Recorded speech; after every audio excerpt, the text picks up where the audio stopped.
W our 2010 Manila amendments and various thing I will discuss. ठीक है सब. इनमें CCW के अंदर आपका international convention, standard of certification, training, watch keeping. अच्छा, इसमें जब ये सर्टिफिकेट हुआ था, certification watch keeping 1978 is amended. उसमें मनीला अमेंडमेंट में स्पीच है आपके medical certifications, hours of work, alcohol limits, medical certifications, ये वो सब चीज़ें थी. ठीक है सर. इसमें था क्या, देखिए हुआ क्यों था. देखिए इसमें पहले हमने जो मुख्तलिफ चीज़ें थी उसमें ये था कि HTCW 1978, 1995 and all the previous practices will remain valid. STCW 1978 also told that once a certificate is issued, the convention does not require the same training again and again. It will be assumed that regular boat and fire drills and all other mandatory drills will be held on board ship. समझ गए ना मेरी बात. अब क्या था, देखिए सब, इसमें ये था कि मेरा यही है एक फंडा कि अगर आप ये सब चीज़ें इम्प्लीमेंट कर रहे हैं तो मेरा यही है कि देखें आप फिर ये सब चीज़ें officers, captain, pilot, professors, doctor, engineers, उन सब के लिए भी इम्प्लीमेंट करें. हर चीज़ जो है अगर आप मर्चेंट नेवी के लिए इम्प्लीमेंट कर देंगे कि भाई 7 दिन का PSC कोर्स किया था, PSC RB, फिर दोबारा हर 5 साल का PSC RB, ये तरीका ठीक नहीं है. आप जो है एक हार्मोनाइज सिस्टम रखें ताकि आपके 3-4 कोर्स सर्टिफिकेट्स हों और उसके बाद आपका मेन COC आपका रिवैलिडेट हो जाए. इस तरह से पूरा एक बच्चों की तरह एक बेबी कोर्स बन जाता है कि 7 दिन की तरह आदमी फिर जो है वो कप्तान जो है वो आगे इमर्शन सूट देख रहा है कि कितने दिन में पहनना है, लाइफ जैकेट 1 मिनट में पहननी है, इमर्शन सूट 2 मिनट में. भाई आप ये सब चीज़ों को थोड़ा सा इसको दोबारा अमेंड करें. 2010 की अमेंडमेंट थी, ज़रूरी तो नहीं है कि वो मतलब हार्ड एंड फास्ट लो, आप उसको चेंज कर सकते हैं. क्योंकि देखें हर चीज़ ज़रूरी नहीं है कि दुनिया में ठीक हो. इससे क्या होता है, अननेसेसरी बर्डन हो रहा है लोगों पर. ठीक है सब. अगर हार्मोनाइज सिस्टम हो जाएगा तो उससे बड़ी आसानी हो जाएगी. देखें हुआ क्या, ये आपको चीज़ बताऊँ, documents provide the guidance and the law. It should not be regarded as a definitive. The way the law applies to any particular case can vary according to the circumstances. ये आपका चेंज हो सकता है और बिल्कुल भी मतलब हो सकता है ये हमारे सीनियर्स लोग जाएं IO में बैठे और ये सब चीज़ें कर सकते हैं. Because vessel to vessels we must consider the people, independent advice and मतलब ये कि बाद में हम लोग लीगल कुछ नहीं कर सकते. हम तो सिर्फ अपना एक वो दे सकते हैं कि ख्यालात कि भाई क्या क्या चीज़ें हो सकती हैं, क्या क्या पॉसिबिलिटी हो सकती हैं. पहले एक ज़माने में बेसिक फायर फाइटिंग आया, फिर एडवांस फायर फाइटिंग आया, फिर अप्रूव फायर फाइटिंग आया, फिर उसके बाद सर्टिफिकेट पे वो लगाओ, सर्टिफिकेट पे फोटो लगाओ, ये सब चीज़ें हुई. आप समझे ना मेरी बात. देखिए international certificates, training, certification and watch keeping में जब आपका फर्दर अमेंडमेंट हुआ जून 2010, तकरीबन जून 2010, 25 जून, उसके बाद सीफेसर डे भी इंट्रोड्यूस हुआ था. Manila amendments, most of the amendment dealing with training requirement, but changes क्या थी, मेडिकल सर्टिफिकेट्स पे आया था, आवर्स ऑफ रेस्ट पे आया था और अल्कोहल लिमिट्स पे आया था. ठीक है सब. अब मैं आपको बताता हूँ क्या क्या चीज़ आई थी. देखें ये 3-4 चीज़ें जो है इसमें इंपॉर्टेंट थी. अब मैं इस किताब के अंदर भी मैं थोड़ा सा डिटेल में जाऊँगा, मगर आप जो है अपना ये देखिए मुख्तलिफ किस्म के हैं सर्टिफिकेट्स के एंडोर्समेंट्स वगैरह के बारे में बताया गया है, आपको क्वालिटी स्टैंडर्ड्स वगैरह के बारे में बताया गया है, मास्टर डेक डिपार्टमेंट्स का COC इशू वगैरह, फिर ये कि आपका इलेक्ट्रो टेक्निकल आपका ऑफिसर्स इनका भी आया था, फिर आपके अल्टरनेटिव सर्टिफिकेट्स हैं, CE इक्विवेलेंसी, फिर फाइनल एक्ट STCW कन्वेंशन में क्या हुआ था, सर्टिफिकेट गवर्नमेंट ने कैसे इशू करवाए थे. देखिए मैं कुछ चीज़ें और बताना चाहता हूँ. देखिए करंट मेडिकल सर्टिफिकेट्स वो तो आपको पता है कि भाई 2 साल के लिए हमारे को इशू हो रहे हैं. Hours of work and rest पे हम थोड़ा सा बात करेंगे. The Manila amendments of STCW requirement के जो कोर्स से कमिंग टू फोर्स जो कि फाइनल हुआ था 2012 में. COC के लिए तो चलो ठीक है 2017, फिर 6 महीने और बढ़ा के जुलाई 2017 कर दिया गया था. आई थिंक 1 जुलाई था 2017, 1 जनवरी था, फिर उसको एक्सटेंड करके ट्रांजिशन पीरियड को 2017 कर दिया था. These place additional condition on the types of exception that can be authorise. ठीक है सब. अब आपको बताते हैं, थोड़े से आए थे MGNs भी आए थे. देखें MGNs में क्या था, MGNs remind the ship owners and ship managers and ship master that any existing authorise exceptions need to be reviewed in order to ensure that they comply with the new conditions. ठीक है ना मेरी बात समझ रहे ना. Amendments to the terms of such exceptions may be required and these must be subject to the fresh authorizations. STCW amendments revise condition for exception. अब आपको 3-4 चीज़ें बताता हूँ.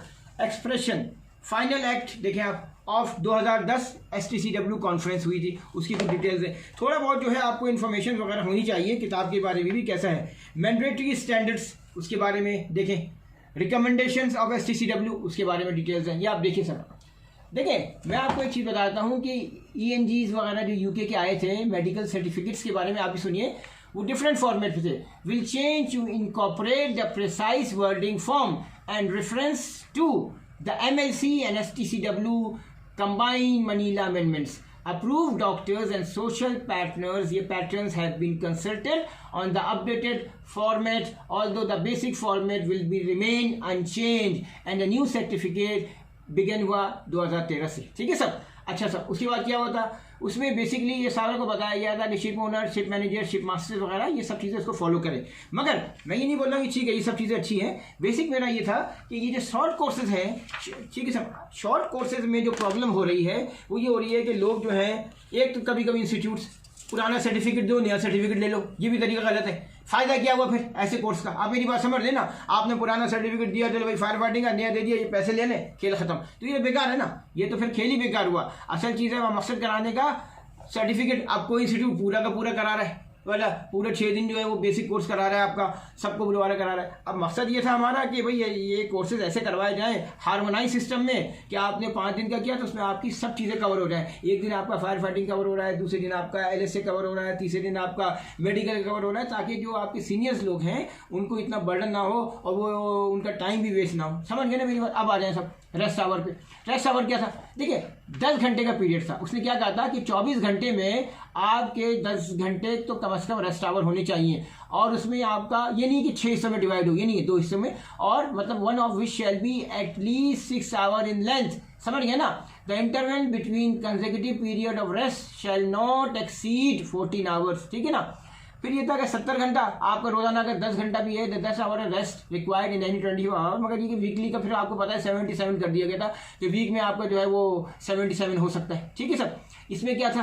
देखिए इसमें ये था कि where currently authorise exception fall foul of all the above limits, they should be reviewed in consultation with the relevant union or the workplace at appropriate if working pattern. देखिए इसका बहुत ज़्यादा गहरा ताल्लुक आपके MLC से भी है. ठीक है ना?